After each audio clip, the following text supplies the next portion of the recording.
Tunalibariki jina lako, tunakutukuza wewe uliye Mungu peke yako. Sante kwa ajili ya siku nyingine tena uliotupa kibali kuzikanyaga nyua zako. Sante kwa uaminifu wako Mfalme, kwa sababu umetuita tena tukuabudu. Sante kwa ajili ya Roho wako Mtakatifu na malaika wa ibada ambao wako mahali hapa, wako katikati yetu ili kumwabudu Mungu pamoja na sisi. Sante kwa ajili ya wingu lako kubwa ambalo Mungu umeliachilia katikati yetu. Sante kwa sababu ya lile wazo ambalo unatuwazia. Mkono wako umekuwa pamoja nasi kuanzia siku ile tumetoka nyumbani mwako, na hata leo tumeingia tena nyumbani mwako. Tumekuja Bwana, tumekuja tena, tumekuja watoto wako, tumekuja kukuabudu wewe uliye baba yetu.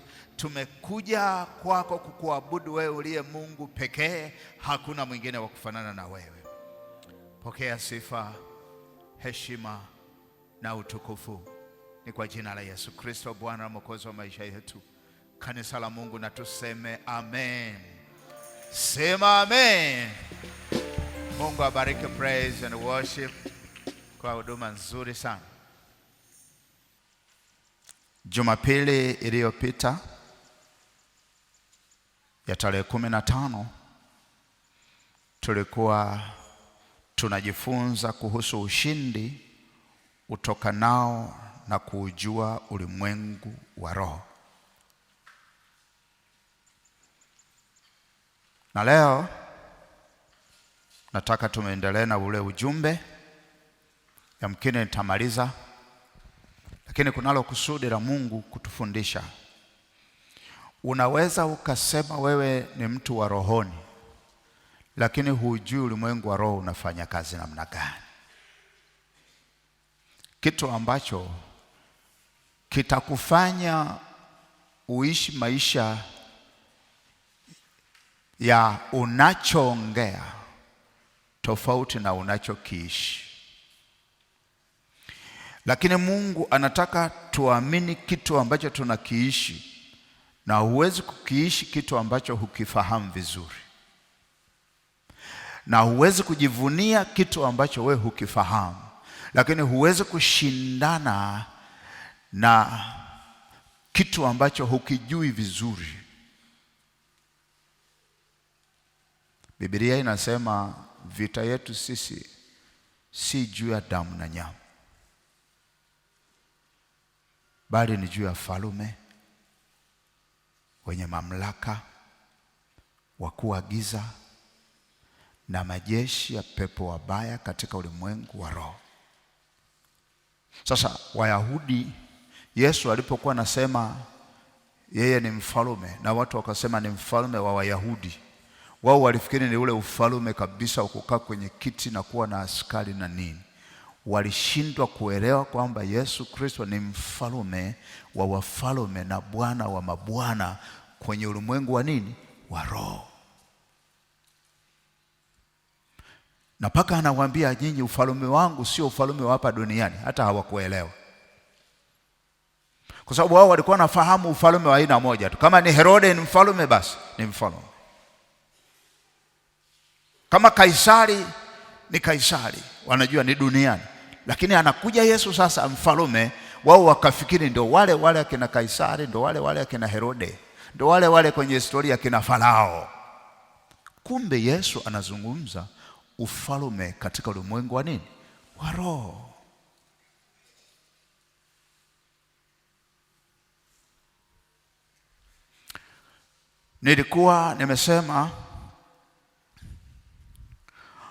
Nilikuwa nimeongea nikasema hivi,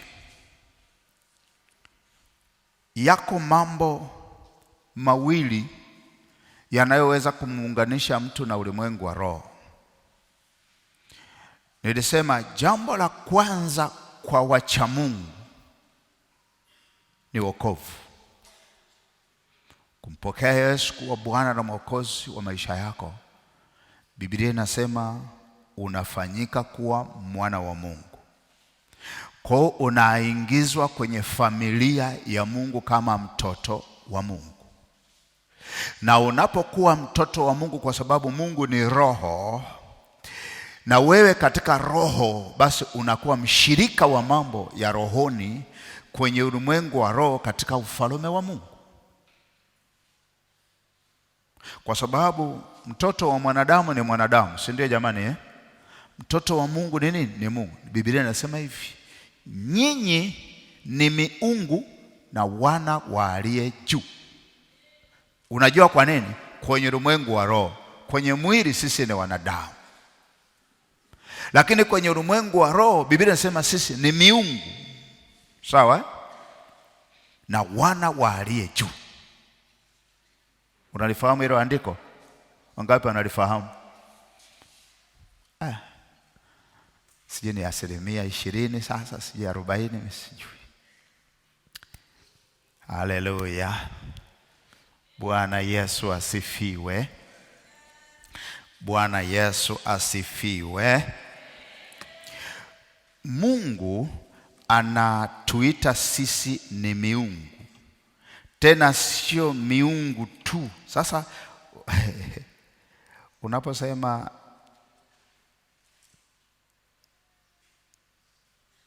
wewe ni Mungu, ukiwaambia watu wasiomjua Mungu watasema umekufuru, si ndio?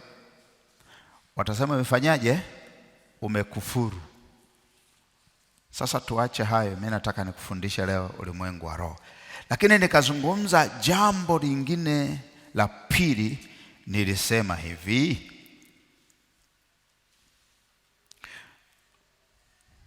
ulimwengu wa roho unajiunganisha na mtu kupitia ibada. Ibada. Haleluya. Ibada. Andikie ile Zaburi ya 82 mstari wa 6.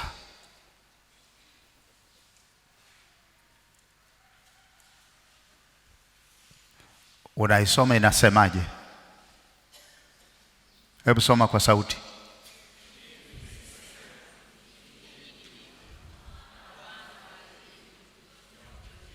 Lakini chini anaendelea kusemaje? Mtakufa kama. Umesikia? Toa sauti.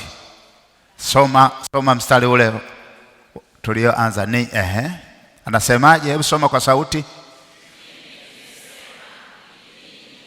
Nani amesema? Na wana.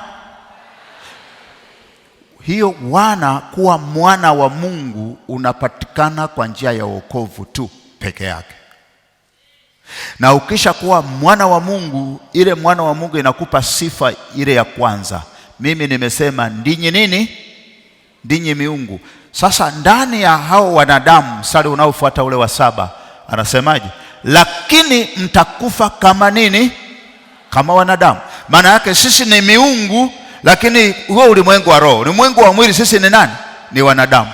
Tunakufa kama wanadamu, tunazikwa mwili wa kibinadamu, lakini katika roho sisi hatufi, tunaondoka kwenda mbinguni kama miungu, kwa sababu mwanadamu ni roho, nafsi na mwili.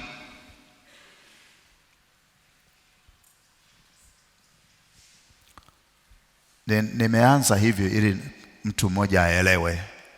Napozungumza juu ya ulimwengu wa roho, tuna uhusiano nao. Uhusiano wetu na ulimwengu wa roho unatoka wapi?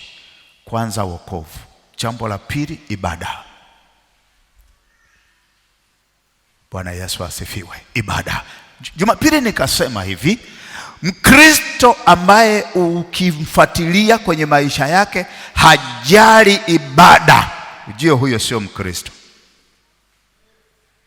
Yaani hakwenda kanisani, anaona sawa tu, hata kikao wiki ngapi sawa tu, yaani Jumapili imepita anaona tu haleluya, ujue kuna shida. Kakikwazo tu kadogo, basi mimi siendi ibadani. Kakitu tu kadogo, mimi siendi kana ibadani, nyinyi mniombee tu. Ndio hapo kuna shida kubwa, sio ndogo, kubwa sana. Kuna tatizo ambalo linahitaji ufumbuzi kwa huyo mtu, kama atashtuka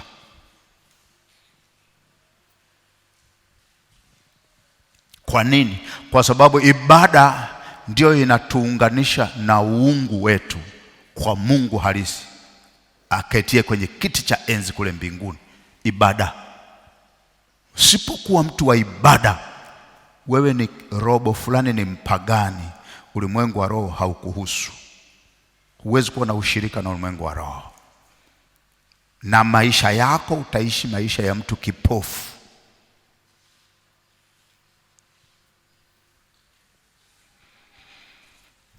Sasa hebu nataka nizungumze kidogo madhabahu na juu ya ibada. Nilisema nitakuja nizungumze leo ibada kamili inakamilishwa na mambo mangapi. Ili ibada ikamilike, iwe kamilifu, inategemea mambo makubwa matano. Sasa ibada inakamilishwa na mambo gani? Ibada inakamilishwa na mambo matano. La kwanza ni madhabahu. Hakuna ibada bila madhabahu. Sasa nisikilize vizuri. Kwa Wakristo ambao hamlijui hili, iko hivi. Hata nyinyi wageni mliokuja leo hapa, mahali popote penye madhabahu, utakapokanyaga kwenye hiyo madhabahu, tayari umejiunganisha na ulimwengu wa roho wa hiyo madhabahu.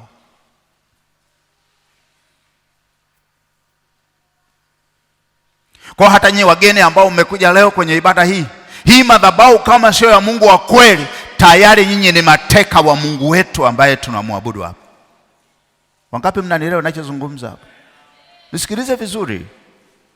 Hiki ni kitu cha muhimu sana kuliko vingine ambavyo unaweza kuvisikia huko nje duniani.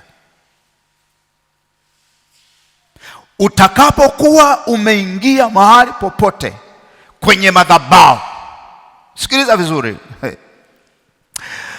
Ukikanyaga hapo tu madhabahuni, ujue tayari umekuwa connected na zile roho za mahali pale. Wewe ni mateka wa huyo Mungu wa mahali hapo. Sikiliza niwaambie siri moja kwenye Biblia.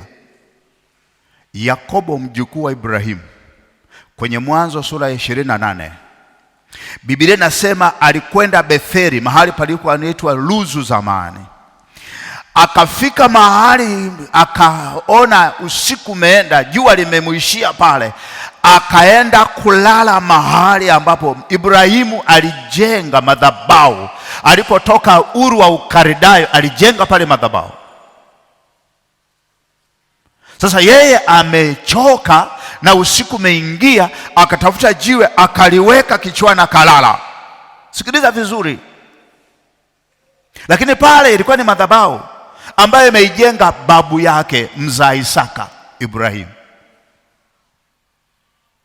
na haionekani kwenye macho ya nyama, haionekani. Lakini alipokuwa amelala, Biblia inasema hivi, kwa sababu pale alikuwa tu hafahamu, kwa sababu pale ilikuwa ni madhabahu ambayo babu zake walikuwa wanaabudu pale, mbingu zikafunguka pale, malaika wakaanza kushuka na kupanda, ngazi ikateremka mpaka kwenye ardhi mahali pale alipokuwa amelala. Kwa malaika wakawa wanapanda na kushuka pale.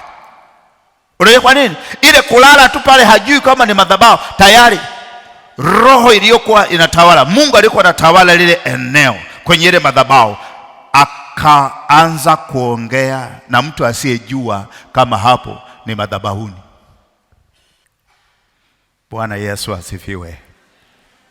Bwana Yesu asifiwe. Kwa nini unajua? Haijalishi unajua kilichoko hapo, haijalishi huna uhakika na Mungu yuko mahali hapo, lakini umekosea ukatia mguu wako pale, ukakaa ukaingia pale, wewe ni mateka.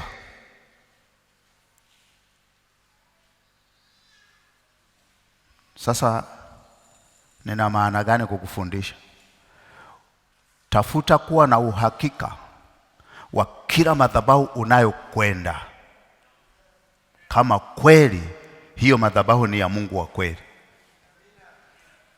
Sio na shida zako, tumesikia wanaita njoo hapa kuna kuponyaji na nini, unaenda tu. Kuwa makini sana. Kuwa makini sana. Na nina ushuhuda hapa, unaonaga tunatoa mapepo yanasema alileta sadaka kwetu, sisi tukamuingia tukammalizia na maduka yake yote tumemfilisi sisi. Mtu kaenda madhabahuni tu. Ni vizuri kujua hiyo kitu, kwa sababu ulimwengu wa roho unajiunganisha na mwanadamu kupitia madhabahu. Lakini kwenye madhabahu kuna kuhani. Jambo la pili hilo.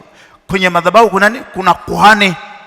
Kuhani ni mlinzi wa madhabahu. Kuhani yeye ni kiunganishi kati ya Mungu wake na wanaokuja kwenye hiyo madhabahu ya Mungu wake.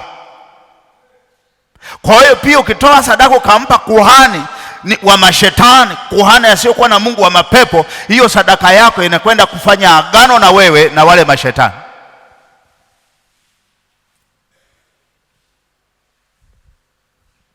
Maana kuna watu wanakutana na mtu tu barabarani kwenye daladala, sema mimi ni mtumishi wa Mungu, mpaka sasa nimeishiwa nauli, naomba nisaidie mpendwa, naona wewe ni mwenzangu, unatoa. Kitakacho kutokea, kwanza hutajua kwamba sababu ni ile. Ni vigumu sana mpaka Mungu aseme na wewe.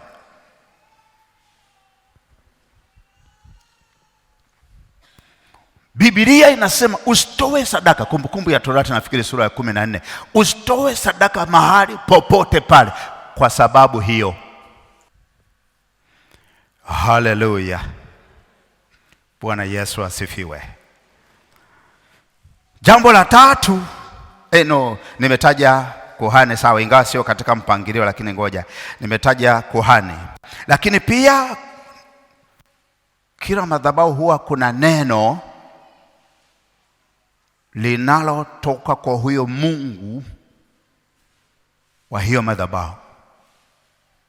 Hata kwa mganga kuna neno. Mganga akiwa anamlisha mteja wake neno, huwa anamwambia sema tawire. Sisi kwetu tunasema amina. Kule wanasemaje? Tawire. Yaani ni hiyo hiyo tu kwa sababu miungu wako tofauti. Kwa hiyo stahili zao za lugha zao zinatofautia.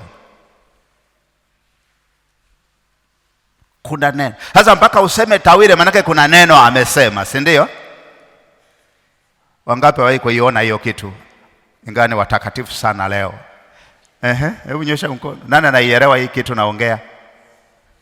Yaani kweli wote nyinyi wengi hamjaenda kwa waganga nyinyi. Mliokoka basi toka tumboni kwa mama zenu. Lakini kama mliishi duniani mnanidanganya. Bwana Yesu asifiwe.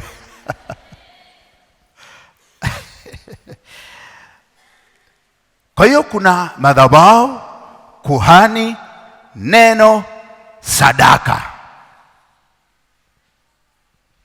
Madhabahu, kuhani, neno, sadaka. Jambo la tano, maombi. Sasa maombi yenyewe yanasimama kwenye mtu mwenyewe, mteja, kujieleza kwa Mungu wake shida zake. Maombi. Njoo tuhojeane, eleza mambo yako, pate kupewa nini? Haki yako. Maombi. Kwa unaona kuna madhabahu, kuhani, neno, sadaka, maombi. Mambo matano haya sasa yanakamilisha ibada. Na sasa haya mambo yakisha kamilika, yanamuunganisha mtu na ulimwengu wa roho ya ile madhabahu.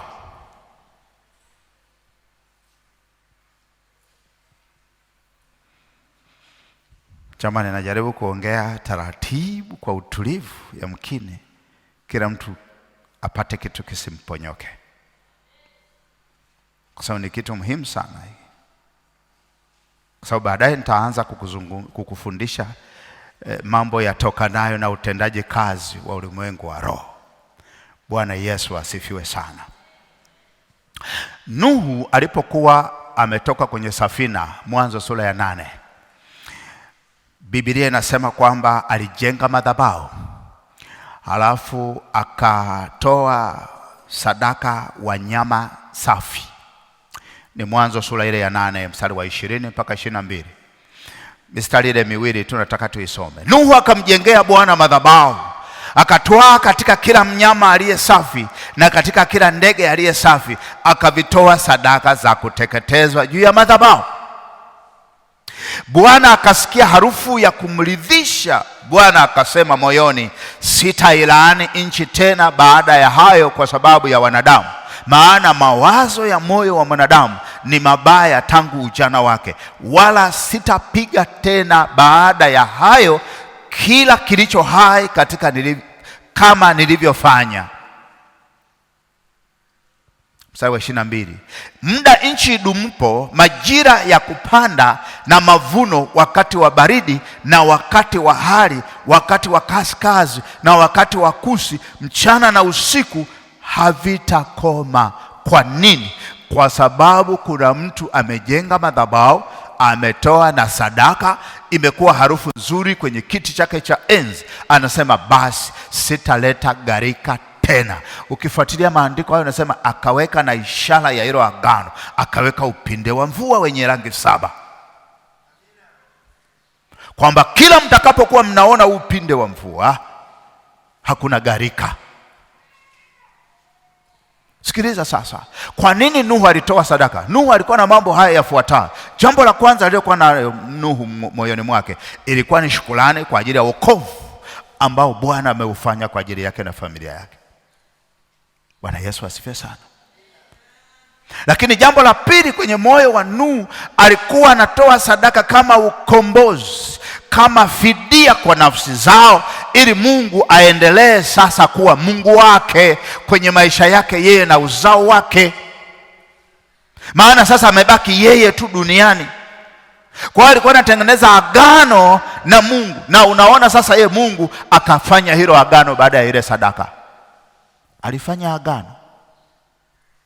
Sura ya 9 baada ya ile dhabihu, anasema hivi, Mungu akambariki Nuhu na wanawe baada ya kujenga madhabahu, na maana yake alifanya ibada. Jumapili nilisema ulimwengu wa roho ndio una milango mingi ya baraka, milango mingi ya baraka kwa ajili ya mwanadamu. Ulimwengu wa roho unaweza kukufungia baraka na unaweza kufungulia baraka.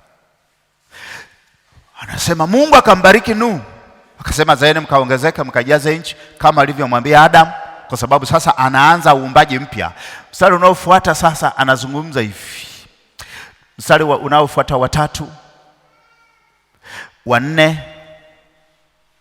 wa 5, anasema hivi, hakika damu yenu ya uhai wenu nitaitaka, na kwa mkono wa kila mnyama nitaitaka, na kwa mkono wa mwanadamu, kwa mkono wa ndugu ya mtu nitataka uhai wa mwanadamu. Kwa nini sasa anaweka mambo haya? Tayari watu ni wachache, kwa hiyo anaweka ulinzi isitokee kama ya Kaini na Habili. Lakini kwa ajili ya nini? Sadaka. Ibada hutengeneza pia ulinzi.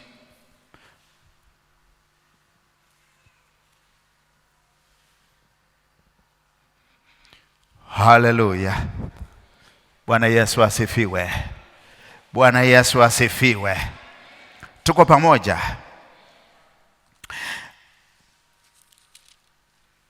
Kitabu cha Hesabu sura ile ya 23. Mstari wa 1 mpaka wa 4. Tunazungumza sasa kwenye ulimwengu wa roho mwingine hapa. Balaamu alikuwa mchawi na ni mganga. Sikiliza ulimwengu wa roho unavyofanya kazi. Ameambiwa na Balaki kwamba nilaanie Israeli, walaaniwe, kwa sababu na kuamini unayemlaani hulaaniwa. Unaona? Kwa hiyo nimekuita uwalaani hawa watu. Alijua laana ni mlango wa mashetani waweze kumshambulia mwanadamu, lazima kuwepo na laana. Yaani kuwe na neno la kumlaani, neno la kumsakizia, neno la kuyatuma mashetani yaweze kumshambulia, na hiyo anasema laana. Sasa sikiliza, Balaamu akamwambia Balaki, ili niweze kulaani laana ikubalike, mapepo yangu, mashetani yangu yakubalike, yakubali hiyo kazi, akasema nifanyie nini?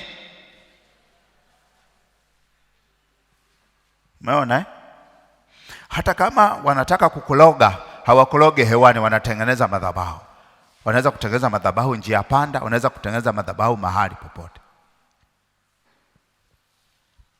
Watatoa na sadaka ya kuwaunganisha wao na lile kusudi walilolikusudia na ulimwengu wa roho, mashetani waweze kukubali.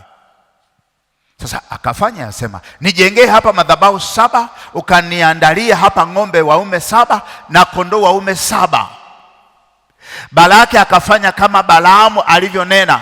Balaki na Balaamu wakatoa sadaka ng'ombe mme mmoja na kondoo mme mmoja juu ya kila madhabahu. Viumbe wale 14. Sikiliza kilichoendelea. Balaamu akamwambia Balaki, simama karibu na sadaka yako. Umeelewa Yaani sadaka yako sasa itakuunganisha na wale mashetani yangu. Sababu Balaamu alikuwa mchawi. Sadaka yako, mashetani yangu yakikubali, maana yake atafanya hiyo kazi yako. Sasa simama kwenye juu ya sadaka yako, ili sadaka ikushuhudie kwa wale maroho, wakikubali tuwalaani Israeli. Bwana Yesu asifiwe. Bwana Yesu asifiwe. Biblia inasema Balaamu akamwambia Balaki, simama karibu na sadaka yako, nami nitakwenda, labda Bwana atakuja kuonana nami, na lolote atakalo nionyesha nitakwambia. Akaenda hata mahali peupe juu ya kilima. Mstari wa mwisho anasema Mungu akakutana na Balaamu. Yaani badala ya mashetani, Mungu akawai. Yaani kabla ya yale majini kuja kulaani Israeli, aweze kuwashambulia Israeli, Mungu akamuwai Balaamu kabla hajatoa ile laana aliyokuwa anataka kuifanya. Na haisemi kwamba Mungu alisema sasa hakuna laana, huwezi kuwalaani. Mungu alizuia hiyo. Nisikilize vizuri, Mungu alizuia. Akina Balaamu walitumia mbinu nyingine kuwakamata Israeli. Baada ya kushindwa hii mbinu, waliwakaribisha kwenye sadaka zao walizokuwa wanatolea miungu sadaka, wakichinja kondoo na wanyama, wanapika supu na pilau, wakawa wanawakaribisha. Kwa hiyo kwa sababu zile zilikuwa zimetoka kwenye ibada na zile zilikuwa ni sadaka za miungu, mapepo wakawaingia Wayahudi. Kwenye Hesabu sura 25 ukisoma, kaandika, utasoma nyumbani, mashetani wakawaingia. Sasa sijui na wewe ulikula sadaka zao mwaka jana, sijui mwaka jana ulikula sadaka zao mwaka jana?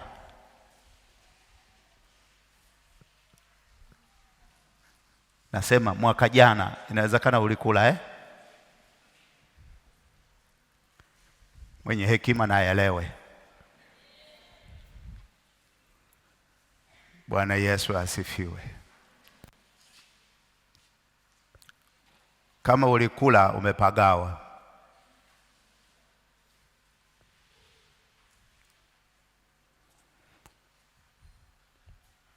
Wafalme ya kwanza sura ya 18 inazungumza habari za Elia na wale manabii wa Baali.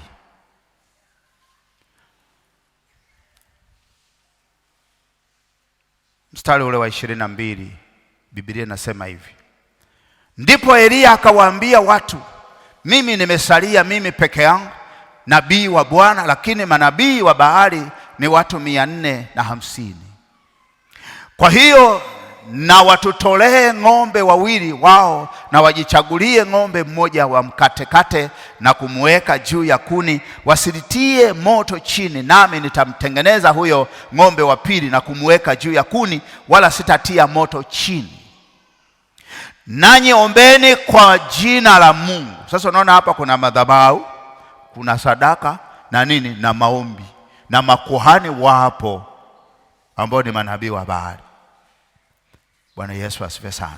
Anasema na Mungu yule ajibuye kwa moto na awe ndiye Mungu. Watu wote wakajibu wakasema, maneno haya ni mazuri, tunataka tuone Mungu anayejibu kwa nini? Kwa moto.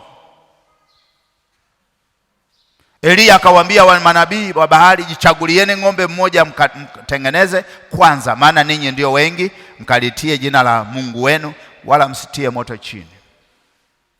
Wakamtoa yule ng'ombe waliyepewa, wakamtengeneza, wakaliitia jina la Baali tangu asubuhi hata adhuhuri, wakisema Baali utusikie. Lakini hapakuwa na sauti wala aliyejibu, nao wakarukaruka juu ya madhabahu walioifanya. Sasa unaona, wameweka nyama hapo kwenye madhabahu inateketea, wakaona haitoshi, nao wakapanda, wakaanza kurukaruka. Sasa tusikie Baali juu ya nini? Kule Balaki aliambiwa simama wewe karibu na nini? Na sadaka yako. Wao wakaona sisi hatusimami karibu, tunafanyaje? Tunaipanda kabisa. Na hakuna majibu. Kwa nini? Kwa sababu Elia alikuwepo pale, mwakilishi wa Mungu wa kweli. Maana yake Mungu alikuwepo pale, Baali asingeweza kujitokeza. Na inawezekana wakiwa peke yao alikuwa anawatokea huyo Baali, si mapepo tu, lakini Mungu yuko pale, isingewezekana. Ikawa wakati wa dhuhuri, Elia akawafanyia dhihaka, akasema mwiteni kwa sauti kuu, maana ni Mungu huyo, labda anazungumza au ana shughuli au ana safari au labda amelala, sharti aamshwe. Yaani alivyosema hivyo ndo akawachochea, wakapiga kelele, wakajikatakata kwa visu na nyembe kama ilivyo desturi yao, hata damu ikawachuruzika. Sasa waliona hii damu ya mnyama, inawezekana kabisa huyu Baali hajafanya nini? Hajaipokea. Kwa hiyo wakapanda, wakaanza kujikata na wenyewe, wanachanganya damu yao na damu ya yule mnyama pale, wakachanganya, lakini naye haikuleta majibu.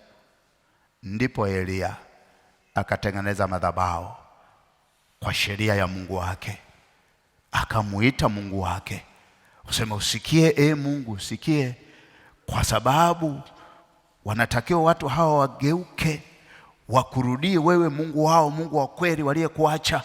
Biblia inasema alipokuwa anasema yale maneno, amejaza na mapipa ya maji kwenye ile sadaka, moto wa Mungu ukashuka. Si unaifahamu hiyo habari? Na moto uliposhuka ndipo watu wakasema Bwana ndiye Mungu.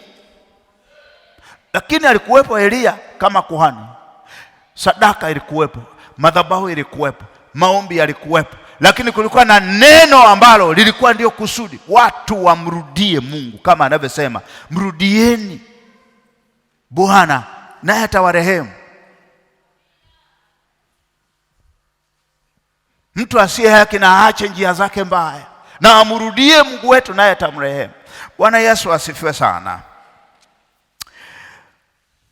Nataka nizungumze kitu muhimu sana kabla sijamaliza ujumbe huu.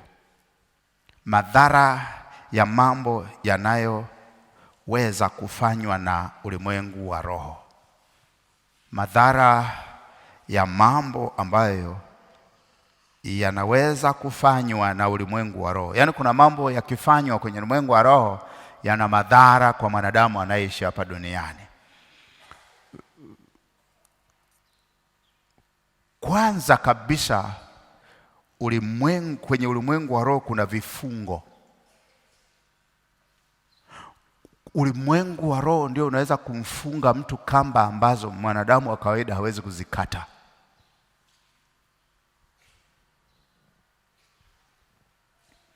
Wakikufunga kwenye ulimwengu wa roho, wanaweza ukatafuta waganga wote na usipate majibu. Wanaweza kumfunga mtu uzazi, wanaweza kumfunga mtu akili, ufahamu. Mungu wa dunia hii upofusha fikra. Unaweza kukufunga akili, una akili lakini kwenye mambo yako huna uwezo wa kupambana nayo. Akili yako imefungwa, una kifungo kwenye ufahamu. Lakini pia unaweza kwa mabinti unaweza kufungwa kuolewa usiolewe, au kijana kuoa usioe. Nimewahi kuona mtu ana miaka 54 mpaka 56 anakaa kwa mama yake, ni mwanaume kaa kwa mama yake, alafu kazaa na katoto nje kabla hajaoa, anakaleta kwa nani? Kwa mama yake. Wote wanakaa kwa mama yake, mtoto wake na yeye mwenyewe baba kwa mama yake. Mwanaume huyo kwa macho yangu, na sio mmoja. Ndio nasema Mungu nisaidie mchungaji, niombee. Yaani kwa kweli kila nikijaribu kuoa, yaani unajikuta kwamba mambo yanavurugika tu. Wakati mwingine kitaenda kuoa, ninayetaka kumuoa anakufa, yaani vitu kama hivi vinatokea. Bwana Yesu asifiwe sana. Nikakutana na binti mmoja naye miaka 10 iliyopita mahali nilikuwa nimeenda Kisarawe kule, nilikuwa nafanya huduma pale Kisarawe. Nikakutana na dada mmoja ana miaka karibu 43 hajaolewa.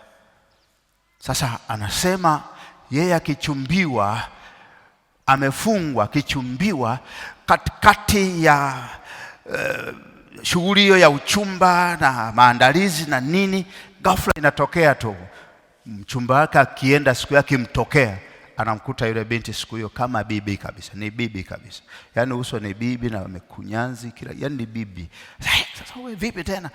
Siku nyingine akienda anamkuta ni binti kabisa, binti yule yuko vizuri, mtanashati, lakini siku nyingine anamkuta ni bibi kabisa. Hata kisauti, Bwana Yesu asifiwe.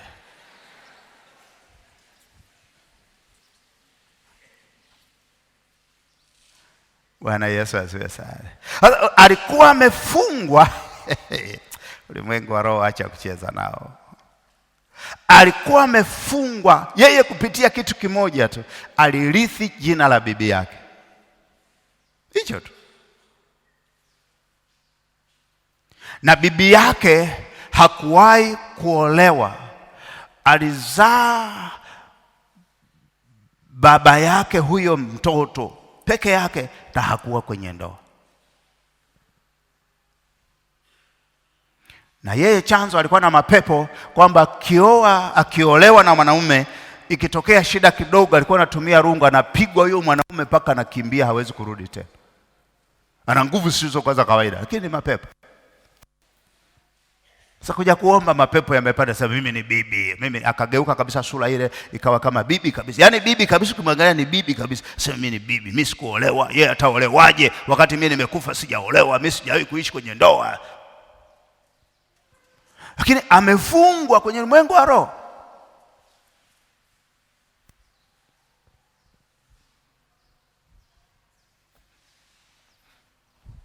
Kuna vifungo vya aina mbalimbali ambavyo vinalenga kutesa maisha ya mwanadamu kwenye ulimwengu wa roho.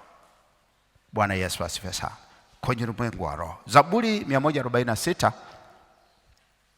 mstari wa 6 na wa 7. Wengine wanaweza kufungwa tu kwa dada zile siku zao, ana miaka 5, miaka 15, 20 halafu zimefungwa.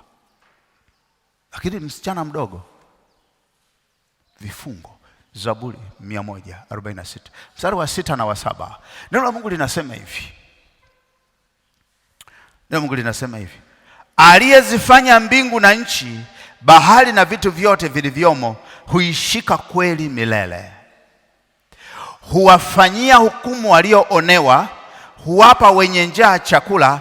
Bwana hufungua waliofungwa. Maana yake kuna watu wamefungwa, lakini sio kwa kamba hizi za kawaida za mwili, wamefungwa na ulimwengu wa roho.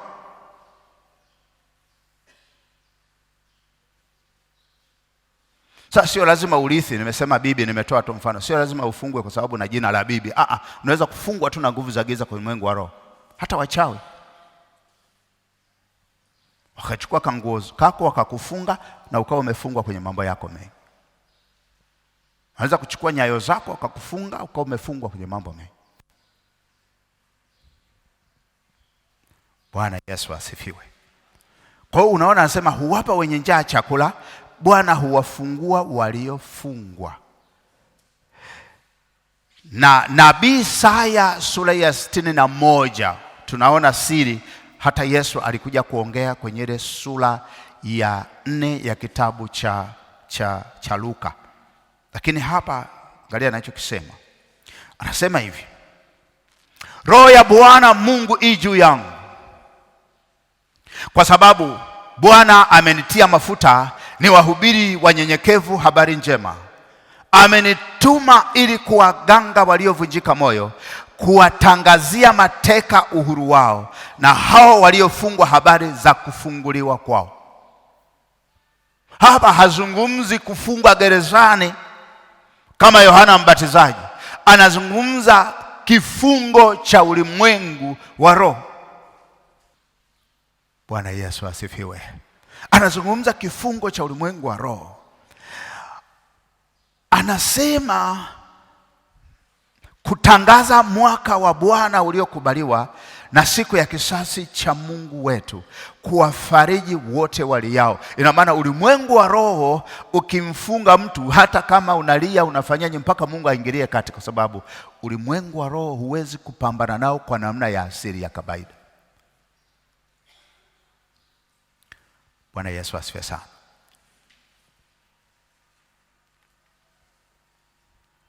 Luka sura ya 13 mstari wa 10 mpaka 14. Siku ya Sabato alikuwa akifundisha katika sinagogi mojawapo, na tazama, palikuwa na mwanamke aliyekuwa na pepo wa udhaifu muda wa miaka 18, naye amepindana, hawezi kujinyoosha kabisa. Yesu alipomuona alimwita akamwambia, mama, umefunguliwa katika udhaifu wako. Akaweka mikono yake juu yake, naye akanyooka mara hiyo, akamtukuza Mungu. Basi mkuu wa sinagogi alikasirika kwa sababu Yesu amemponya mtu siku ya Sabato. Akajibu akawaambia mkutano, kuna siku 6 zifaazo kufanya kazi. Basi njoni mponywe katika siku hizo, wala si katika siku ya Sabato. Mstari unaofuata. Lakini Bwana akajibu akasema, enyi wanafiki, kila mmoja wenu, je, hamfungui ng'ombe wake au punda wake siku ya Sabato katika zizi aende naye kunywesha? Lakini na huyu mwanamke aliye uzao wa Ibrahimu, ambaye shetani amemfunga miaka 18 hii, haikupasa afunguliwe kifungo hiki siku ya Sabato? Umeona? Watu wale kwenye lile sinagogi walikuwa wanamuona kama huyu mama ana kibiongo, anaumwa miaka 18. Lakini sikiliza, ina maana ule ugonjwa ulikuja, hakuzaliwa nao. Biblia inasema Yesu wakati anamponya alisema, umefunguliwa katika kifungo chako. Sasa huyu mkuu wa sinagogi yeye anasema, mje mponywe siku zingine, sio siku ya Sabato. Yeye alifikiri ni uponyaji, lakini Yesu anamjibu anasema, je, kwani nyinyi siku ya Sabato hamuwafungui ng'ombe wenu na kwenda kuwanywesha? Na je, huyu mwanamke ambaye ni uzao wa Ibrahimu, ambaye amefungwa miaka hii 18 na kifungo hiki, haikupaswa afunguliwe siku ya Sabato? Sasa unaona, huyu msimamizi wa sinagogi au sijui ndo kuhani, yeye alikuwa anaona ni mgonjwa, lakini Yesu haoni kwamba ni mgonjwa, anamuona yuko gerezani. Unaweza kukutana na mambo fulani yakakupitisha mahali pagumu, aidha magonjwa au shida mbalimbali kwenye maisha yako, ukafikiri unapita tu kwenye shida, kumbe ulimwengu wa roho umekufunga kwenye hilo eneo. Unapaswa utafute kufunguliwa, na uweze kufunguliwa mpaka tena uingie kwenye ulimwengu wa roho. Haleluya. Bwana Yesu asifiwe. Bwana Yesu asifiwe. Hebu nizungumze kitu kingine kwa haraka, nataka kumaliza. Nataka tufanye maombi. Ulimwengu wa roho unatengeneza utumwa. Ulimwengu wa roho, kuna kitengo kwenye ulimwengu wa roho cha kutengeneza watumwa, kuwafanya watu kuwa watumwa. Tunaona pale kuna kitengo ambacho chenyewe ni gereza, mtu anafungwa. Lakini sio hivyo tu, kwenye ulimwengu wa roho kuna kitengo ambacho kinatengeneza watumwa. Sasa huu utumwa sio ule wa kwenda kwa mtu unafanyishwa kazi kwa namna fulani. No, utumwa huu unaweza ukawa ni tabia. Una tabia ambayo yenyewe inakushinda, huwezi kupambana nayo, lakini hiyo tabia inakufanya umtumikie shetani. Ni mtumwa. Unaiona kama tabia, lakini kwenye ulimwengu wa roho ni utumishi kwenye ufalme wa giza.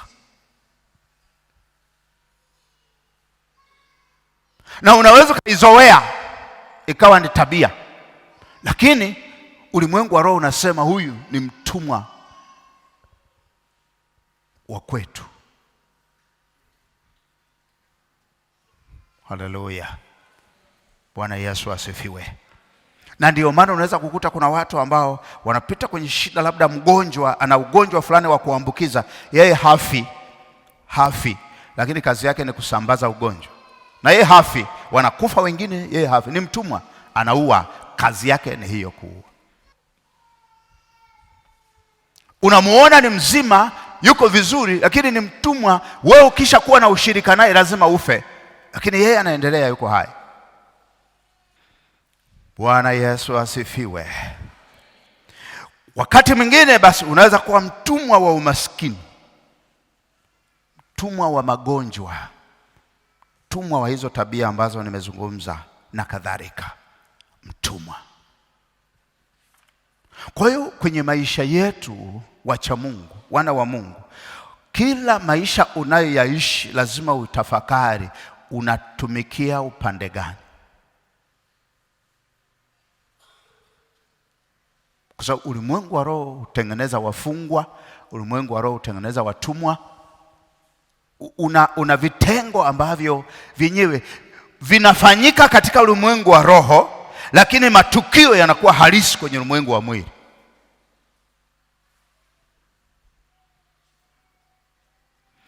Lakini pia kwenye ulimwengu wa roho kunaweza kumficha mtu, kumweka mahali fulani akawa amefichwa, haonekani. Unaweza kukuta umefichwa, una sifa zote za kuwa mtu fulani wa mahali fulani, lakini watu hawakuoni, ni kama haupo. Vitu vyako pia havionekani kwa watu, hata wanaoona, lakini wanapuuza tu namna fulani, kwa sababu wewe ni mtumwa, umefichwa kwenye eneo fulani. Bwana Yesu asifiwe sana. Ndio unaweza kukuta kwamba hata kama umesoma vizuri, una CV yako nzuri, unashangaa wenzako wanapata kazi ambao wala hawakufikii viwango vya kwako, wewe uko pale huonekani. Binti nzuri, msomi, una kila kitu, watu wanaenda kule Songea vijijini, wanaenda kuoa, wewe uko pale pale.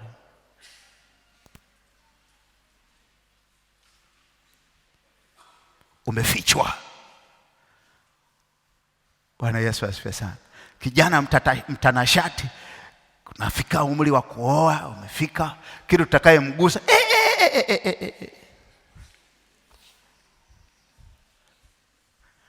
unapomtokea wakati mwingine unaonekana kama ng'ombe fulani, ukitokea wakati mwingine kama mbuzi mwitu, basi tu umefichwa.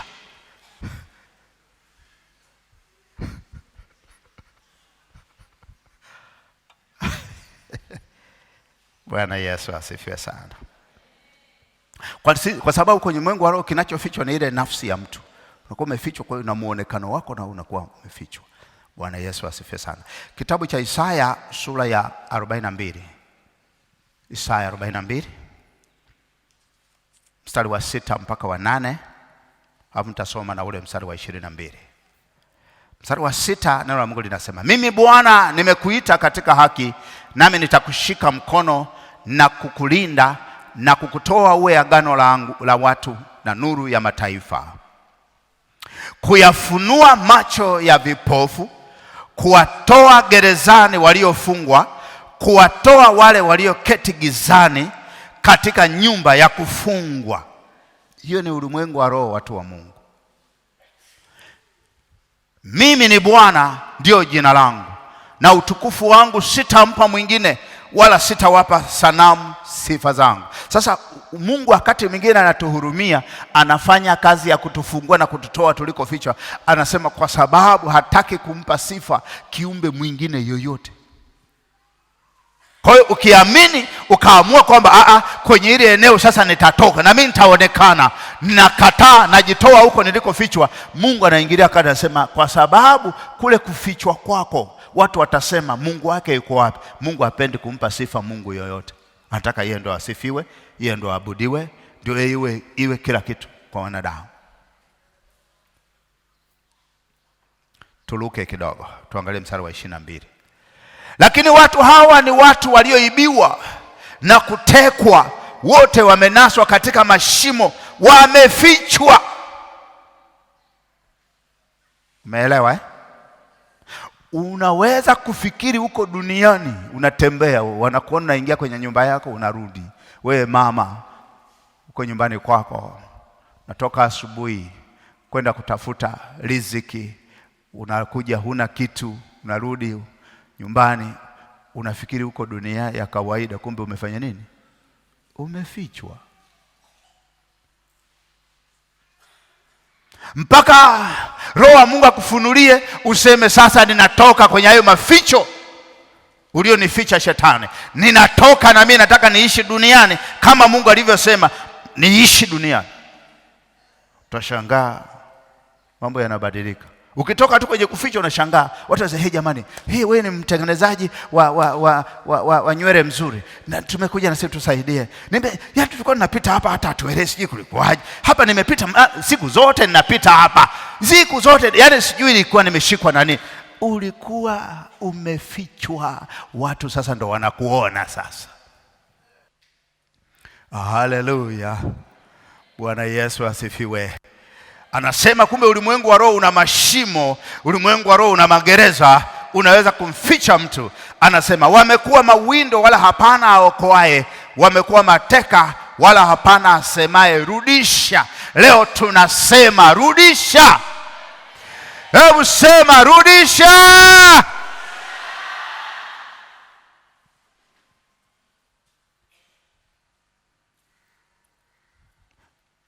Jambo lingine, sitamaliza yote lakini haya machache. Jambo lingine ambalo linafanyika kwenye ulimwengu wa roho.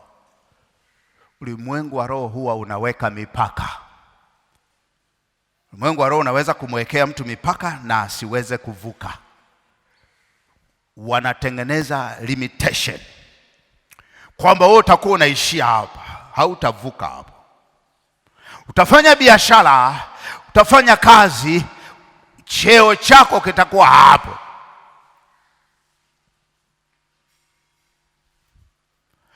Utafanikiwa kwenye eneo la uchumi, lakini watahakikisha hauvuki kutoka kiwango hicho walichokukadiria wewe. Ni hapo hapo.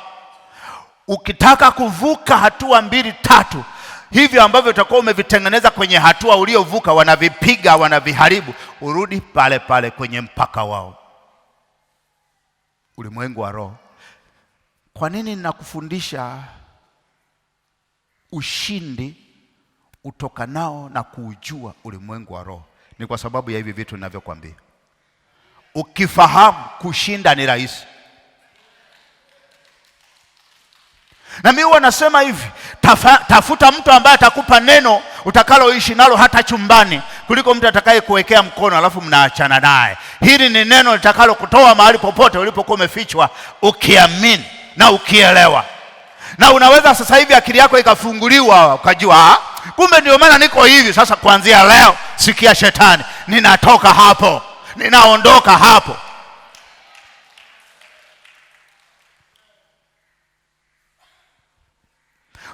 Unaweza ukawekewa mpaka na usivuke. Ayubu sura ya 14 mstari wa 5, mstari mmoja tu. Nataka tufanye maombi hapa. Ninaona kuna watu wengine wako gerezani, ingawa tunawaona wapo kanisani.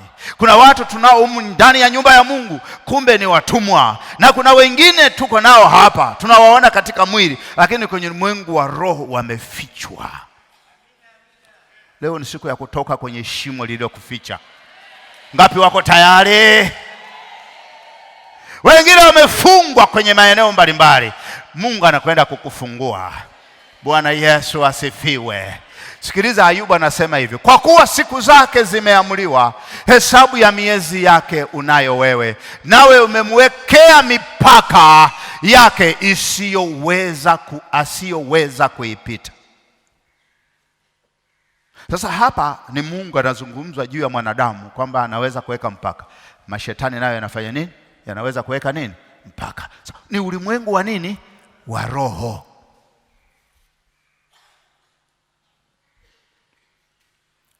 Na mimi ninajua hakuna mateso makali kwa mwanadamu kama kuwa hapo hapo anapiga mark time, yuko pale pale. Inaumiza sana, si ndio? Yaani wewe mambo yako pale pale tu, kila siku pale pale. Ukitaka kuinuka kidogo, ukaangalau nuru ikakuzukia, unashangaa umepigwa tena, umerudi hapo hapo. Uliondoka nyumbani asubuhi, umeshika mzigo, unajua watu wanajua ukirudi utarudi na kitu fulani cha viwango vingine, wanashangaa jioni unarudi umeweka mikono nyuma, sema majambazi walininyang'anya. Sasa mke wangu, naomba tutafute tu mtaji, tuuze jogoo yule na wale wengine na mbuzi wale watatu, tuende tena tuanze biashara. Lakini sasa hivi nitaanza na tenga moja tu la nyanya, ingawa nilikuwa nafuata lori la nyanya kule Iringa. Pale nini panaitwa nini pale? Bwana Yesu asifiwe sana. Umeona? Lakini ni nini? Mpaka. Ulitoka kuuza nyanya za kupanga mafungu, ukaanza kununua tenga moja, baadaye ukaanza kununua matenga 10 sokoni. Sasa mtaji umeongezeka, umechukua hela, sasa unaenda wewe mwenyewe pale Iringa pale. Nini? Ilula. Unaenda pale Ilula, unajua umefika, umenunua, umejaza lori limejaa matenga ya nyanya, unakuja Kitonga, lori natumbukia mtaloni, alafu narudi mgongo, umeweka mikono hivi, mama hodi. Tena unakuja tena unasikiliza kama mama anaongea ndani, alafu nagonga hodi, hodi jamani. Kwani nani hiyo sauti, mbona kama baba? Mama, ni baba. Amekuja, mpokeeni basi, nendeni mkampokee.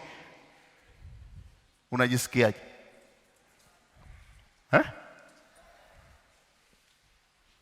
Bwana Yesu asifiwe. Bwana Yesu asifiwe. Unalima mpunga kule Morogoro, umepata magunia yako 30 kwa eka moja. Sasa unauza hizo fedha, unapanua, unaongeza sasa eka 20. Samahani. Nimeshtuka sasa hivi. Bwana Yesu asifiwe sana. Ngoja nimalize hivyo. Kuna watu walilima mpunga, sasa nimegusa huko, nilikuwa nimesahau. Ngoja sikiliza nikwambie. Unakwenda unasema, sasa ninakwenda sasa nauza hii fedha gunia 30, naongeza kukodi mashamba makubwa zaidi, alafu na kodi mashamba makubwa zaidi, alafu naingiza hela zote za gunia 30 kwenye eneo hilo ulilo kodi. Unashangaa mvua imenyesha, maji yamekuja, amebomoa mpunga, unaanza kuiva, umebomoa yale matuta, alafu mvua ile ina makucha, ile mvua ina vidole, inang'oa mashina yote ya mpunga yote, na wakati huo ni mwezi wa 3, uweze kupanda tena upate, unang'oa yote, afaka yamekwenda bondeni. Unakwenda tu, ukifika shambani,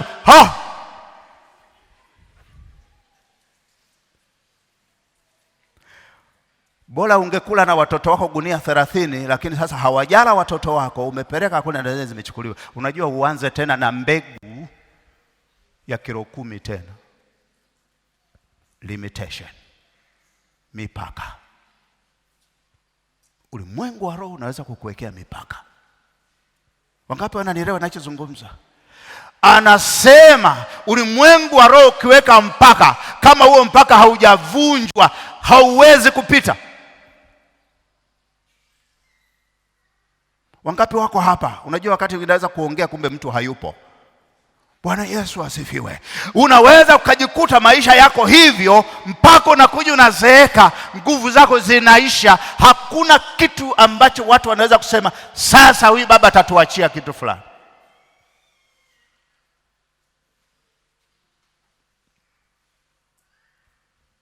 Bwana Yesu asifiwe.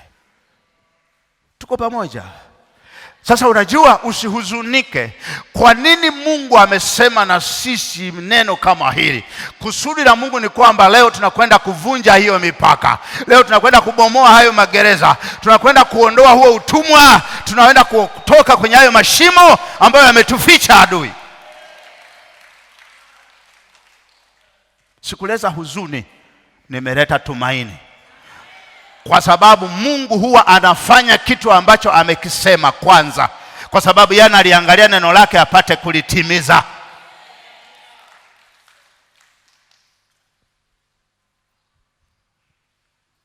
Bwana Yesu asifiwe. Mathayo 16 mstari wa 18 na wa 19. Sikiliza Biblia inavyosema. Mathayo 16, 18, 19. Nami nakuambia wewe ndiwe Petro, na juu ya mwamba huu nitalijenga kanisa langu, wala milango ya kuzimu. Hapa nazungumza ulimwengu wa roho, vita ya ulimwengu wa roho. Anasema milango ya kuzimu haitalishinda. Mstari unaofuata anasema hivi, nami nitakupa wewe funguo za mbinguni, za ufalme wa mbinguni, na lolote utakalolifunga duniani litakuwa limefunguliwa mbinguni, na lolote utakalolifungua duniani litakuwa limefunguliwa mbinguni. Ni kwa namna ya rohoni tunaweza kufungua kila kilichofungwa, na tunaweza kufunga, kwa sababu ulimwengu wa roho unaweza kufunga, unaweza kufungua. Sasa sikiliza ilivyo. Kwa ulimwengu wa roho wa giza, wakifunga, watu wa Mungu wao hawawezi kufungua, lakini wao wakifunga, sisi tunaweza kufanya nini? Wakufungua. Bwana Yesu asifiwe. Sisi tunaweza wakufungua. Mathayo 18:18. Amini, sije mkafikiri ni Petro tu. Nimetaka ili andiko msije mkafikiri ni Petro, maana pale ametajwa Petro. Sasa hapa sio Petro, ni sisi. Amini na waambieni, yoyote mtakayoyafunga duniani yatakuwa yamefungwa mbinguni, na yoyote mtakayoyafungua duniani yatakuwa yamefunguliwa mbinguni. Kama unaelewa piga kelele, sema na iwe hivyo. Bwana Yesu asifiwe sana. Kwa hiyo unaona, na hivi vyote ambavyo vinazungumzwa hapa, kufungua na kufunga, ni kazi za ulimwengu wa nini? Wa roho. Kwa sababu hazungumzi kwamba tunakwenda pale Ukonga gerezani, tunaenda na kufuri, hapo tunaenda kufungua watu, utapigwa risasi. Hapa anazungumza mambo ya ulimwengu wa nini? Wa roho.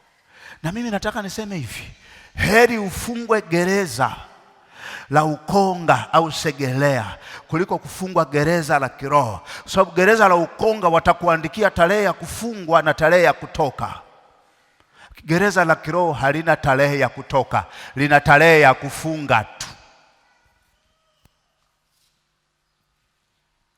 Bwana Yesu asifiwe sana.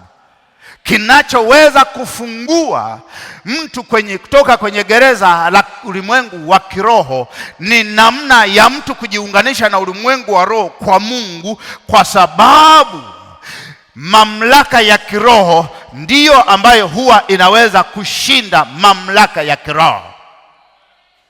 Luka sura ya 9 mstari wa 1 na wa 2. Walikuonyesha kitu, alafu nataka tuombe. Kuna mtu hapa amefungwa, kuna mtu hapa amefichwa, kuna mtu hapa ni mtumwa. Mungu ananiambia ninakwenda kuwafungua waliofungwa, kwenda kuwaondoa waliotumikishwa. Inawezekana wewe ni mtumwa kwenye eneo fulani. Anasema hivi, akawaita wale thenashara, akawapa uwezo na mamlaka juu ya pepo wote na kuponya maradhi. Si ndio? Akawapa uwezo na mamlaka, sio mwilini, ni mambo ya rohoni, juu ya pepo wote. Alafu akawatuma wautangaze ufalme wa Mungu na kupoza wagonjwa. Sikiliza sasa, hapa kuna kitu nataka nikwambie. Mstari ule wa kwanza anazungumza maradhi.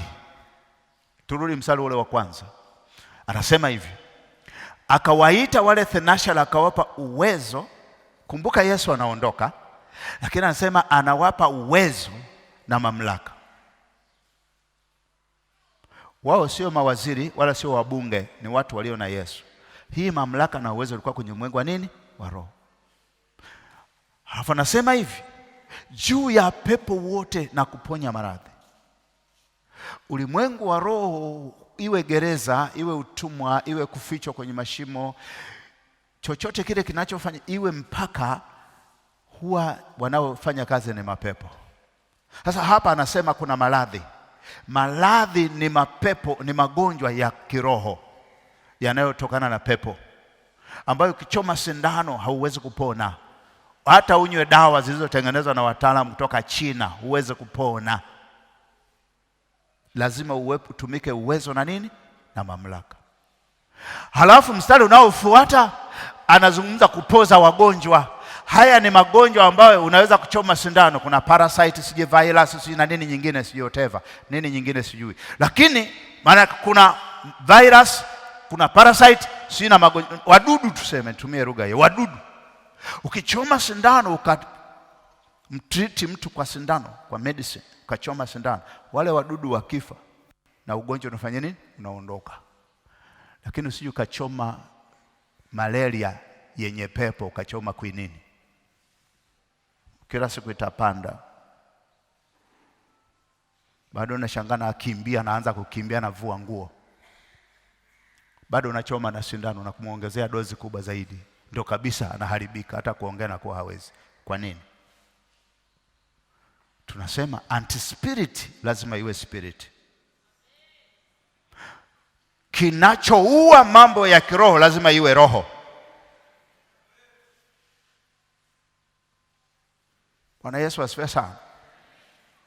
Kwa hiyo tunapozungumza kufungwa kwa namna ya roho, tunarudi pale kwa Zekaria 4. Mstari ule wa 6 na wa 7. Kuanzia ule tuliokuwa tumeanzia pale. Ni kwamba si kwa uwezo wala si kwa nguvu, bali ni kwa nini? Ni kwa roho, asema Bwana. Unakwenda kutoka kwenye gereza? Ni kwa roho. Unakwenda kutoka kwenye shimo? Ni kwa roho. Unakwenda kutoka kufungua mipaka iliyokuwa imefungwa kwa namna ya rohoni? Ni kwa namna ya rohoni. Wangapi wanaamini roho wa Mungu yuko ndani yao? Simama kwa miguu yako.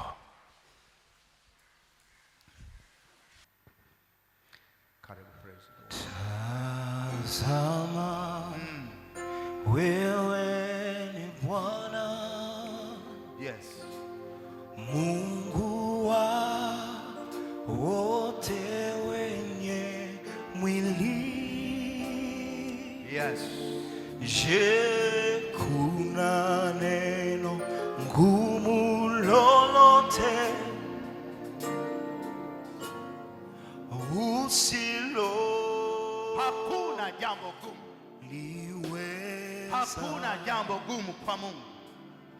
Jiachie mbele za Mungu. Tazama, Hakuna lisilowezekana kwa Mungu. wewe ni Bwana, Thank you Jesus. Mungu wa wote wenye. Inawezekana wewe ni mtumwa wa magonjwa. Waambie leo nafunguliwa. Je, kuna neno ngumu lolote usilo? Yes. Liweza. Tazama, Wewe ni Bwana, Mungu wa wote, wote wenye mwili. je, kuna neno Gumu lolote usiloliweza? liweza. Tena, tazama, wewe ni Bwana, Mungu wa wote, wote wenye mwili. je, kuna neno Kuna neno gumu lolote usilo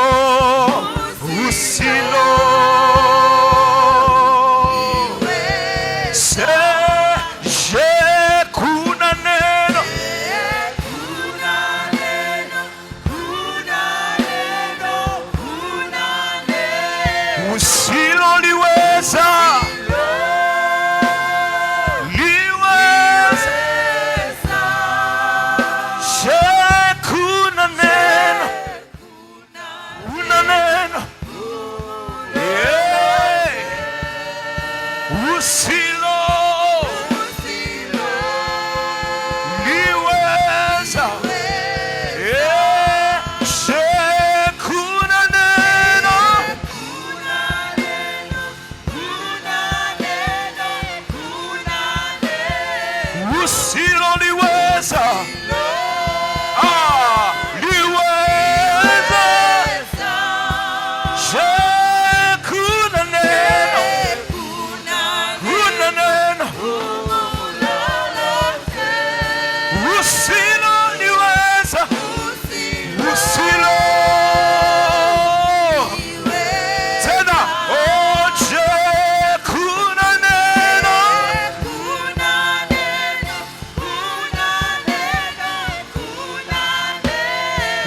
usiloliweza, usiloliweza. Bwana, je, kuna neno, kuna neno, kuna neno.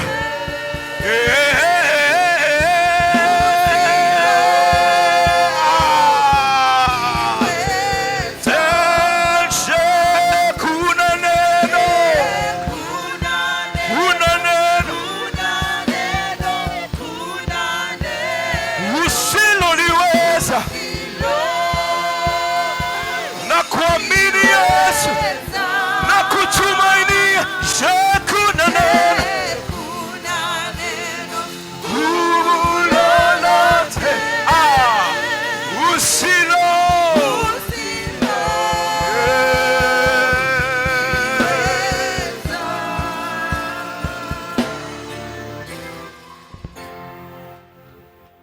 Hebu nyosha mikono yako juu.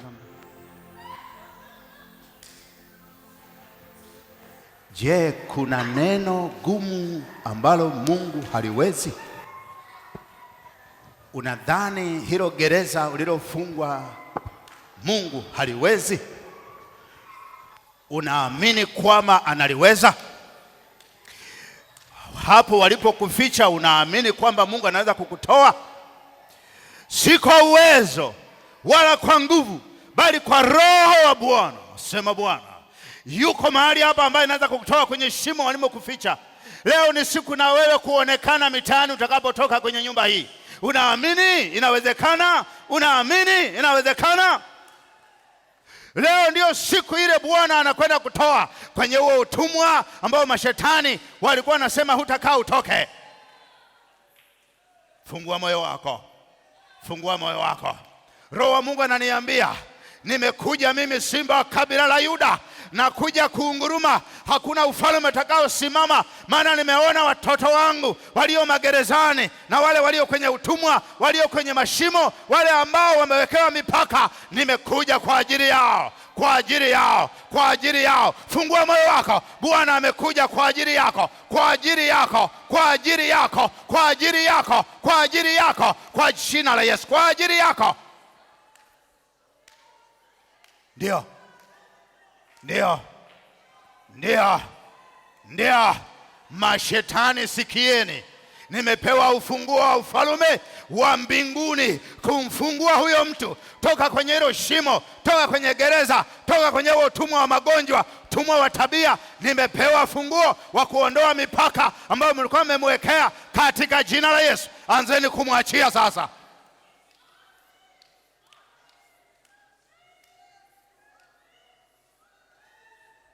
Ndio, ndio, ndio, ndio, ndio. Naisikia nguvu ya Mungu inashuka juu yako.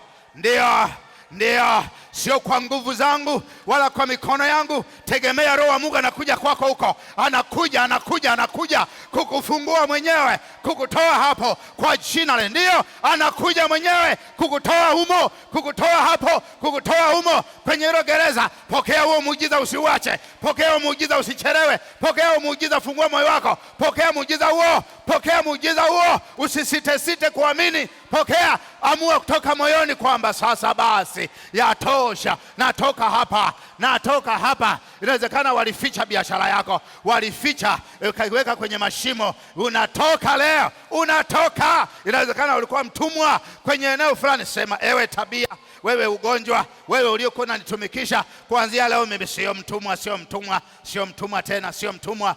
Sema, Yesu, hii ndio siku ulioniahidi kwamba utamweka adui yangu chini ya miguu yangu.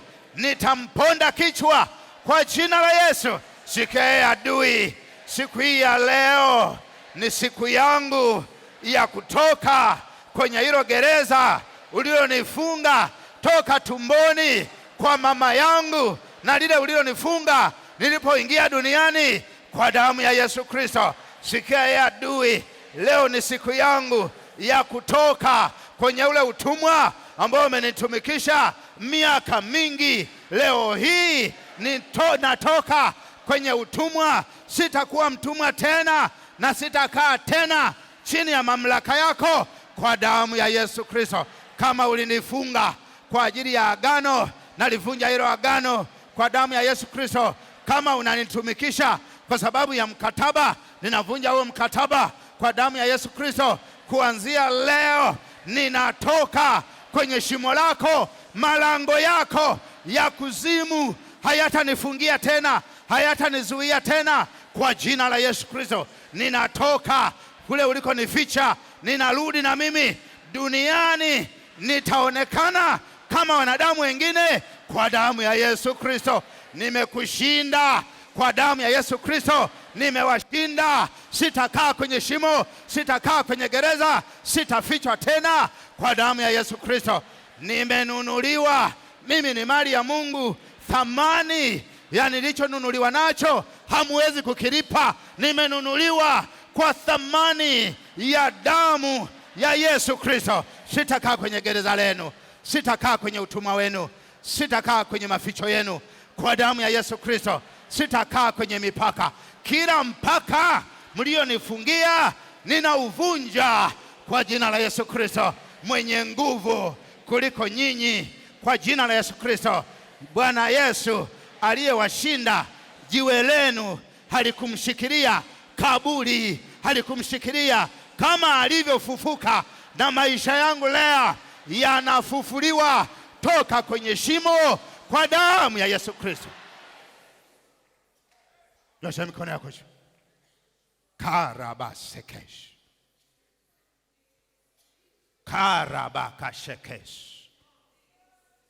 Ninaona unatoka, ninaona unafunguliwa, ninaona gereza lako linafunguka katika jina. Wewe gereza, toka na mapepo mliokuwa mmekaa naye kwenye hilo gereza. Haya, anaondoka kwenye hilo shimo mlikomficha, na nyinyi mnamwachia kwa jina la Yesu, kwa jina la Yesu, kwa jina la Yesu. Kifungo mlichomfunga, minyororo yenu imekatika, zile sanda mlizotumia kama kamba zimeungua, zimekatika. Toka mauti, toka mauti, toka, achia, toka, achia maisha yake, toka, achia akili zake. Nyewe mliofunga ufahamu wake, ninaufungua leo, ninautoa kwenye hilo gereza. Toka kwa jina la Yesu, toka, mwachie kwa jina la Yesu wa Nazareti.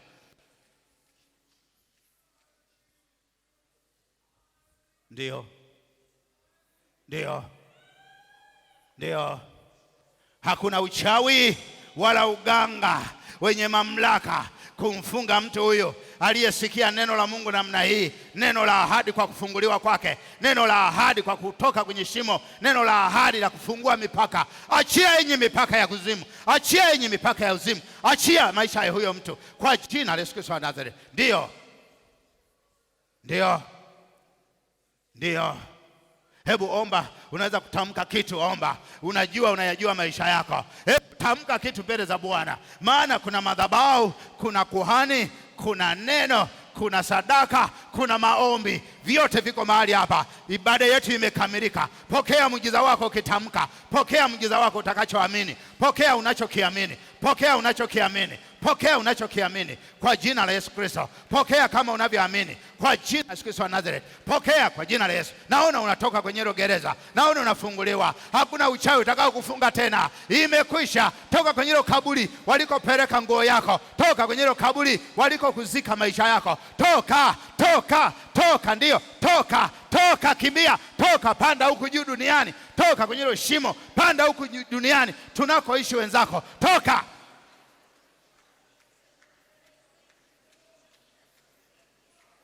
Amuru mipaka iachie maisha yako. Karaba shekezi. Amuru mipaka iachie maisha yako. Kanda raba shekei. Ndio, ndio, ndio, ndio, ndio. Omba kwa kinywa chako. Karabakase, watangazie mashetani kwamba shimo mlilonifungia leo ninapanda linatoka, halitanizuia tena. Karabase, ndio. Karabaka sheke, karabao sheke, katika jina la Yesu. Ndio.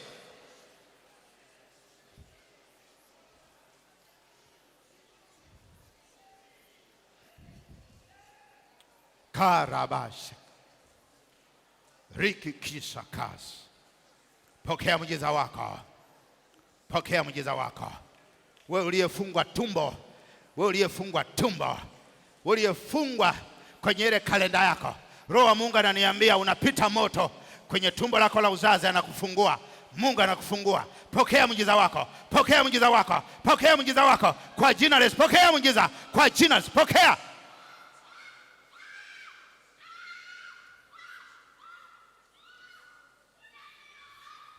Mlete huyo. Hatukuhui, achia huyo mtu. Achia. Karabaka se. Amefunguliwa, mnamwachia. Amefunguliwa, mnamwachia.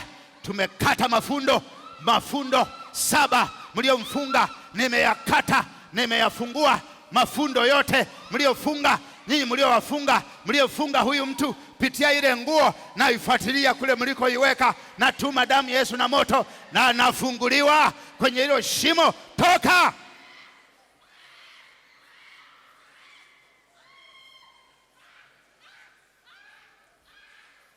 Makamanda, changamkeni. Makamanda wangu, changamka, saidia wale watu. Karaba, iko nguvu ya Mungu, sio ya kawaida, inapita. Ndio, jiachie mtu wa Mungu, jiachie. Fungua moyo wako, jiachie. Dokta njoo hapa.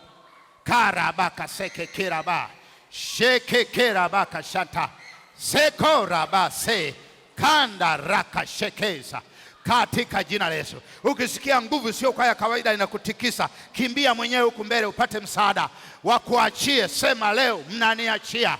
Hakuna joka, mwana wa majoka atakaye kalia maisha yako. Leo upanga wa moto huko hapa.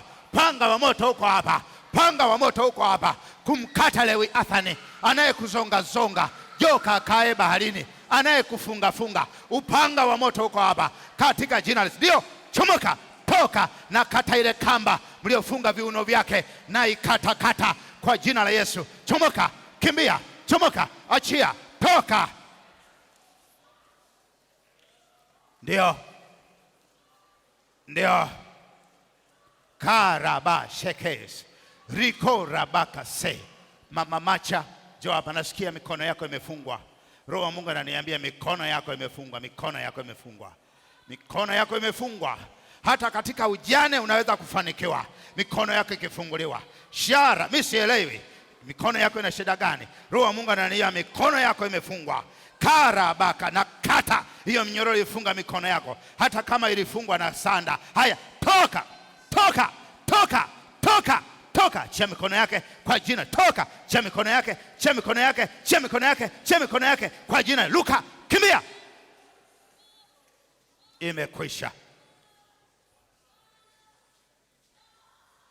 Imekwisha. Asante Yesu. Karabaka se. Shere, sogea hapa dokta. Niangalie. Umefichwa pamoja na daktari mzuri. Watu wanakutegemea, lakini upate kile ambacho unatakiwa upate. Leo unatoka kwenye hilo shimo. Toka na kutoa kwenye hilo shimo. Roho wa Bwana yuko juu yako na kutoa kwenye hilo shimo. Toka. Wakati anatoka kwenye shimo mnamwachia na nyinyi. Haya, mwachieni haraka. Anatoka mwenyewe. Mwachie. Panda juu. Toka. Ndio.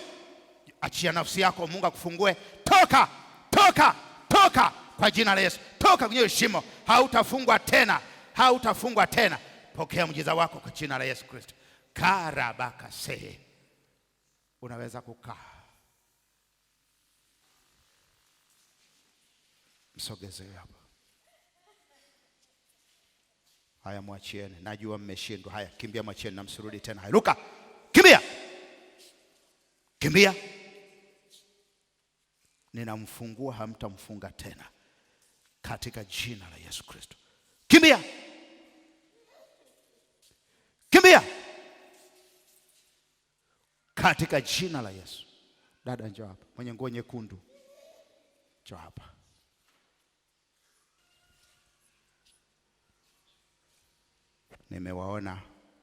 Nimewaona. Haya, ondokeni haraka sana. Fanya haraka. Na mfungua na mume wake wote wawili kule aliko. Na waamuru muondoke sasa hivi. Toka kwa jina la Yesu wa Nazareti.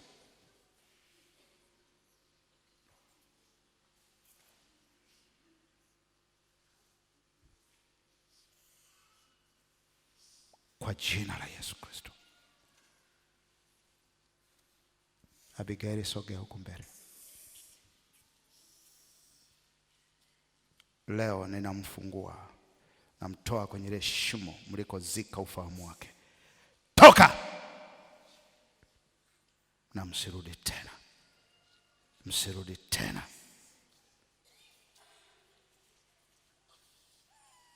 Bwana Yesu anakutoa kule waliko kuficha.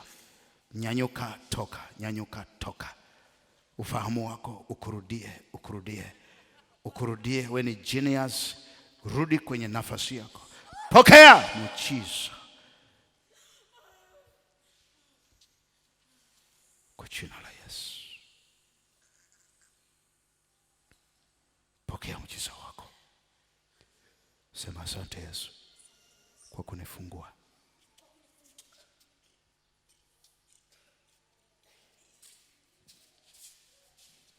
Huyo msimruhusu aondoke. Hebu simama.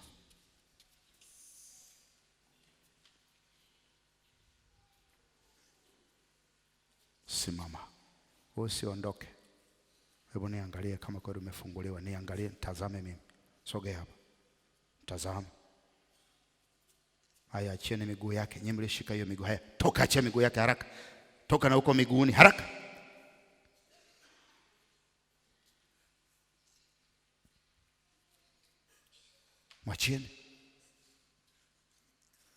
Mwachieni. Fanyeni haraka. Toka hapo kifuani kwake. Pande juu unapitia mdomoni. Haya, haraka. Mauti nisikuone. Aga. Na mfungua leo, hamtaka mfunge tena. Ndio.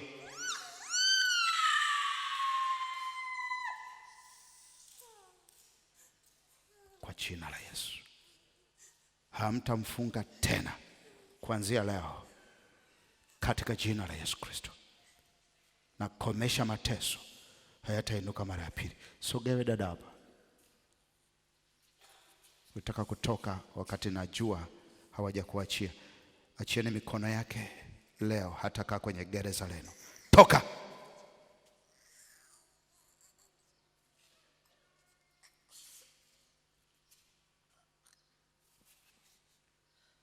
Asante Yesu. Inamisha kichwa chako. Sema, Bwana Yesu, kuanzia leo ninakataa kurudi kwenye utumwa wa aina yoyote waliokuwa wananitumikisha. Kwa jina la Yesu Kristo, kuanzia leo nakataa kurudi kwenye gereza waliokuwa wamenifunga.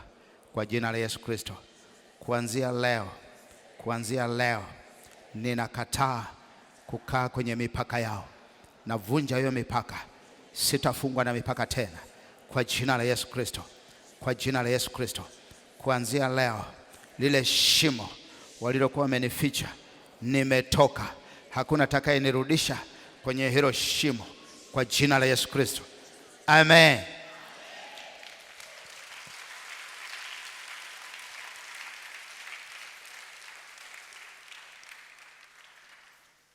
Malamsha na mke wake mko wapi? Nasikia Roho wa Mungu ananiambia niwaite. Yuko hapa. Asogea hapa mama. Yuko karibu. Sogea, pita huko. Mesikia majina yenu.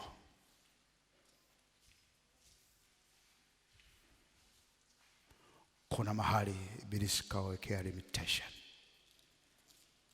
Mungu ananiambia nataka kuwavusha. Simama karibu na mke wako. Sogeeni madhabahuni, usiogope. Nyinyi si watu wa madhabahu hii. Karabasha, usishike madhabahu, shika mke wako mkono. Nyosha mkono wako mmoja juu, mmoja mnashikana. Baba, katika jina la Yesu Kristo wa Nazareti, nimetii sauti yako kwa ajili ya mwanaume huyu na mwanamke huyu. Ninakushukuru kwa sababu ya mawazo yako mema juu yao, kuwafungua na kuwatoa kwenye ule mpaka aliokuwa umewekea shetani, kuangusha ule ukuta ambao shetani alikuwa ameujenga mbele yao, wao na uzao wao, katika jina la Yesu. Ewe ukuta, anguka, huna mamlaka kwa jina la Yesu. Ewe ukuta, anguka kwa jina la Yesu. Enyi mipaka, funguka kwa jina la Yesu wa Nazareti.